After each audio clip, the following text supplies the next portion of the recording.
Short Council. I'm your host, Trev, and with us is Caleb, Jeremy, Katie, and Vanessa. We're going to be breaking down episode 8 of season 4 tonight. That was a hell of a thing. Oh, yeah. So the wildlings are still on the warpath. They are now getting closer and closer to Castle Black and our menacing mole town. Was this an inevitability? Killing everyone. They just killed anyone and everyone. That's what they do. Yeah, it definitely seemed like Everyone was dying. Yeah. I was really happy that weird lady that was given gilly crap died, and Egret was the one who killed her. Yeah. I was pretty And happy that about Egret found her and was like, shh, she'll shove that baby. And like, when I walked away, it's like, thank you for not being just a cold-hearted bitch. Aside from establishing that they're worried and that they know that the wildlings are getting closer, it didn't provoke any real further action from John or his the Snow Bros. Yeah, the Snow Bros, as they call them. Yes, the Snow Bros. I like that name. So yeah, it's just another wasted opportunity. I think this is like we get to see them doing something, but it's still not doing anything to make their situation better. Yeah. How do 102 men stop 100,000? They're all just John waiting realized to what's die. coming, you know. Beyond the wall, they gotta stay at Right now they're really showing just how powerless they are, especially since the wall doesn't even have a commander really to lead them just yet. Everything's being decided upon by the council. Dummy face with stupid hair. Yeah, and there are so what's his many face? members that like purposely dislike John just because, meh, you know. Yeah. Then we turn our attention, of course, to Mo Kalen, where we see this conflict between Bolton's Bastard as well as Reek against the remaining Ironborn kind of heat up. What did you think of that? The thing I like about Roose Bolton is just his ability to manipulate Theon Greyjoy. I mean, Theon was this high-riding, you know, even if he was a ward, he was still proud, you know. I mean, I'm a prince, and he's Particularly, just yes. broke him down. And, you know, Ramsay. who are you? You're Yeah. Reek. How long are you Reek? Forever. That's right. And then seeing how he couldn't even cover for himself, really. Like, he had the script, and as long as he was sticking to it, he was okay. But when the commander started pressing him and saying, "Oh, that sounds like a beaten dog, a whipped dog that would say something like that," Like he started He's all right through me. Oh no, what am I gonna do? he starts almost like, stuttering. Breaking down, yeah. Hyperventilating, really. Becoming who he is. Gotta hand it to Alfie Allen. I feel like he really is doing a good job of portraying Theon Greyjoy as Reek trying to be Theon Greyjoy. Yeah. Like, and this is a very, especially when he could still immediately compose himself again and be like, yes, you will be free men. And, just, oh yeah, I'm not gonna die by Ramsay. I'm doing what he wants. Do you love me, Reek? Yes, of course, my lord. Jared, what do you think of Roose Bolton making Ramsay a legitimate heir? I think that makes Ramsay's world, because Roose, in his own sick way, has broken Ramsay down just like he's broken Theon Greyjoy down, I feel. Ain't that the truth? Just fighting for his father's love and all this crap, Yeah, I that see that. he's made him the sick fuck that he is. Right. Surely he didn't just end up this way. No. And as we can tell, Well, he Bruce definitely Bolton's not enjoyed exactly it, a warm father, I feel like Ramsay deserves it, though. Why the fuck not? This guy has done anything. And then, one day, she saw him kiss me. It is Sansa. It was a peck on the cheek, Lord Royce, nothing more. Sansa, yeah. Ooh. The elders of the... Sansa's confession. Oh, yep. Yeah. That was just beautiful right there. That was... I killed it. When I went into that, I knew that's what she was going to do. She was going to make it so he's the good guy, She played it off beautifully, too. Yeah, she was perfect. And when she opens her eyes and looks at him, it's like, Yeah. holy fuck. I was waiting for that shot, the shot, the I knew first that shot of them that looking sure at was each gonna, other. shot It's was like going to happen too. her yeah. kind of showing him that she's learning these lessons that he's trying to impart on her and has been for over a season now. I hope you know that I'm your friend, Sansa. Your true friend. What I loved about this is, Sansa finally becomes a character I think you can like. She's finally coming out of this this weak shell, you know, and As and Ryan it's would say, maybe she's a not a death's head cucumber moth, anymore. but you She's know, not a it's- cucumber anymore. No. Yeah. Yeah, she's coming out of her shell, but she's becoming what though? Peter Baelish is you know, obviously for her survival, and he's doing a bang up job. So I mean, Yeah, she could do a lot worse for a mentor. But is that who Sansa Stark needs to become? No. No, but it's fun to watch her be something Well, other she's than what still, she's she's Would still she fighting survive? her way. Yeah, she's not going to survive any Better, other well, way. in the She's situation. learning how to The same adapt way. and survive. If she didn't become what she is becoming now, she would just continue to be the pretty little bird caught in a cage, singing songs and waiting for some Prince Charming to come rescue her from her situation. At least this way, she can pass information along to gain allies or to help control her situation in minute ways that affect greater things. You know, like that's what she needs. Because other than that, she's just a pretty face in a fucked up situation. Say what you will about Peter Baelish. I mean, he's an evil guy, just Yeah. vile, but he's a great character. Right. Oh. I mean, how brilliant! I love is his he just voice. tie everything together. and Everybody else sounds the manipulate. same, but then there's Peter Baelish. Whispering at you always. Sounds like this. What's with that voice? Why does he sound like this? He needs to learn how to swing a sword, how to ride a horse. Aye, it's time. Yes, it's time. There are limited ways that someone like Sansa can wield or have power, especially in the kind of situation that she's in. Obviously, not every Stark can end up being, I mean, it's kind of a shuffle. You get someone gets green seer powers, someone else, gets to an education in murder from faceless men and Gravosi first swords. Yeah. And speaking of which. Who would pass the bloody gate? The bloody hound, Sandor Clegane, and his traveling companion, Arya Stark. Oh my god. That. Vanessa, I know What? you want to address this because you are just as baffled as us non-book readers. So. Yeah, you're the book It reader. is completely way off what was going on. There's like a whole thing.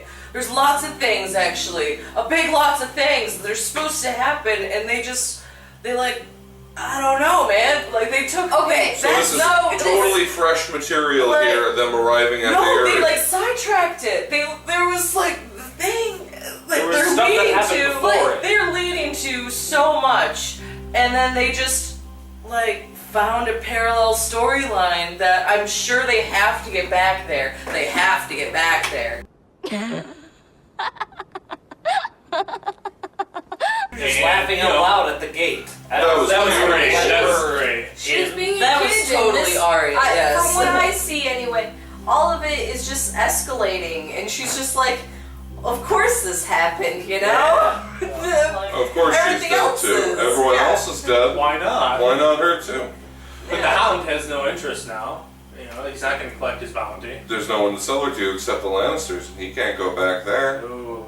And the point I made earlier on the porch, Brienne is headed that way. Yes. Trevor said that he wanted the battle of the giant people to happen. I want that to happen too. Oh yeah. Oh, well, Giant Has man, that already giant happened lady, in the books? battle. What's this? A royal pardon. Signed by Robert Baratheon. A message that's delivered to Barristan Selmy. Oh. That was not filler. That was not filler. Wow, that could not have arrived at a worse time. It was kind of a ticking time bomb, though, ever since he kind of was the person who Since was he being did an those informant. things, yeah. Eventually, there's a possibility she would learn he had been a betrayer. And, But he clearly is not now at all. Right. Yeah. This is where last time you were talking about, when she says you either are part of my world or you can burn. Something like that, right? Yeah. You're talking about how that's something a villain says. Right. Her whole handling the situation, she is a Targaryen. They are, by nature, pretty crazy and Blood and fire and She is all this. inbred. I understand why she did that though, because once you give in to one person, you have to give in to other people, and she doesn't seem the type to be giving in to people, and so she has to put her foot down. Well, She's like, you know- "Well, you fucked up. I have to, you have to go. You know? This is the same man Or that she I'll go had and said be that. soft on other people. This is the same man that she had said was his her most trusted and bestest friend. They were besties. Yeah. Well, She said they were that's besties. why. I To find out right. he had been Cuts. telling secrets and telling like everything. Every question she asked in order was how badly she felt betrayed. All the way up till, did you tell him I was pregnant? And he was like, and she was like, holy But shit. he did knock the wine out of her. Or I don't know how that situation was handled. Because I didn't watch the episode. And but she's like, she didn't drink the wine because of him. Is that from the point where she was a Khaleesi of the fucking Dothraki versus where she is now was basically a lifetime ago. Yes. For all intents and purposes. It was 1,000 miles ago, and it was a fucking lifetime in terms of all the fucking things that have changed. And he's proven himself. She's not a since then. Khaleesi anymore. And she's still a young woman, and that was her child, that was her life, and her person she trusted the most, whom she has been following like this whole time, finds out that he's been selling secrets for. I mean, she just now became aware of the pardoned. She does not know She how clearly long knows it's in he's the been past telling because it's secrets. Signed Robert Baratheon. Yes, but Like the he's- David A year ago. Bennett. Like a year. It was dated Yeah. last year, so she knew that you know that was what happened last year. And yeah, I guess maybe she had room to assume the worst about everything, but she also severed a long time tie without giving it a really too much thought. And at What the the same hell's time, there Jorah was gonna other do problems now? going on. Jorah was starting to become very familiar with her in a way that she was not comfortable with. She did put up walls between it, and he, and especially in the books, you can tell how much he continues to persist because he loves her. So there was already that kind of a problem stewing. And then she finds out that for who knows how long, she I'm has been just saying, selling her secrets to I think the man who I did did- try I do- to send people to kill her. I do think she jumped the gun. And I think there's going to come a point in the future where she's going to wish that she hadn't so harshly just Yes. dismissed Jorah Mormont. If you're found in Marine past break of day, I'll have your head thrown into Slaver's Bay. It's another instance in television where the entire conflict is partially born out of the character's refusal to defend himself better. Yes. Like, you know what I mean? Just refuses to say anything more to try to defend And he himself. also straight up becomes a chattering dummy when, like, Daenerys talks. Khaleesi. Oh, yeah. Oh, wait. I love you. What was that crap? Oh. Shut up. Keep you cool, man. He's And a he hot just old man, you know.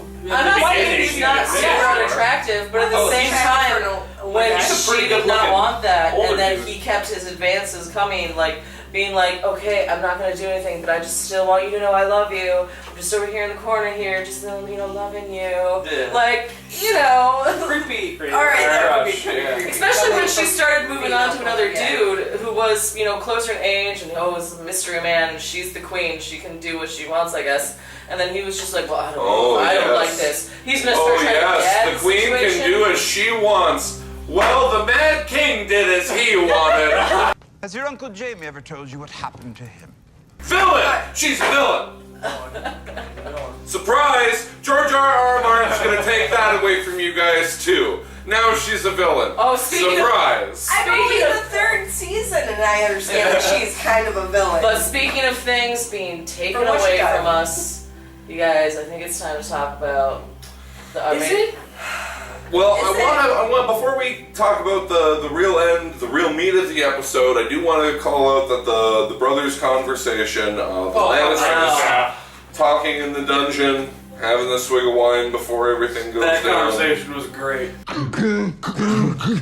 It was great. It was about something that had no the direct Beatles. connection with anything happening right here. But didn't it? I mean, Well, no direct. It was a big allegorical, bonding you know. we never got to have, though. Why? Basically. Why does he smash the Beatles? So close. You may have noticed this whole time we're all kind of have a little bit of a dourness in our tone, and I just did not think that was going to happen. He had him. He had him. Oberon, I mean, you could say you should have seen this coming. Anybody's fair game, but but Oberon had an interesting story train, and it was choo-choo, it was making its way across Westeros. It's like, I'm telling an interesting story here, and then George, and he hardly even got started. And George R.R. Martin just fucking derails that train, just knocks it right off the tracks. The Viper had never faced a man such as the Mountain before. You're going to fight that?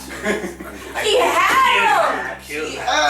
Well, and the fact that this was, to him, this was a stepping stone in what he wanted. His revenge was killing Tywin Lannister. Say it! Say who gave you the order. You killed her, you raped her, you murdered her children. Like, that is what he wanted. That's why he didn't want to kill him, because he wanted him to say it so he could continue his vengeance. So he would have that word out in front of a bunch of important people.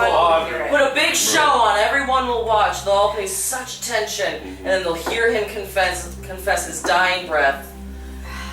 Oh, he didn't have a breath. Oh my god, I can't even.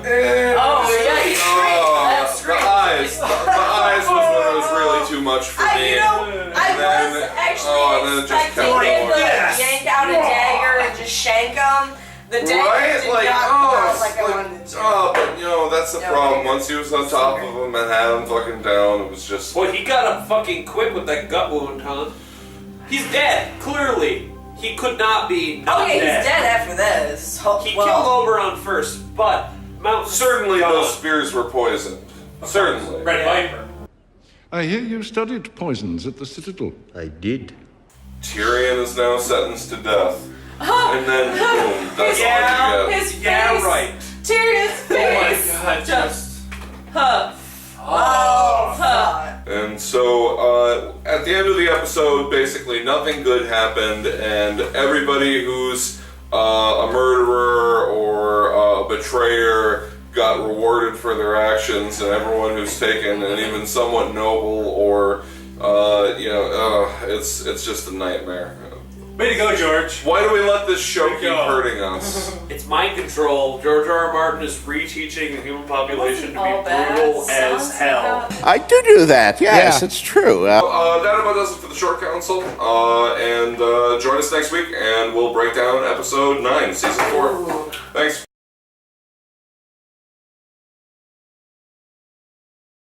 Peanut butter disaster.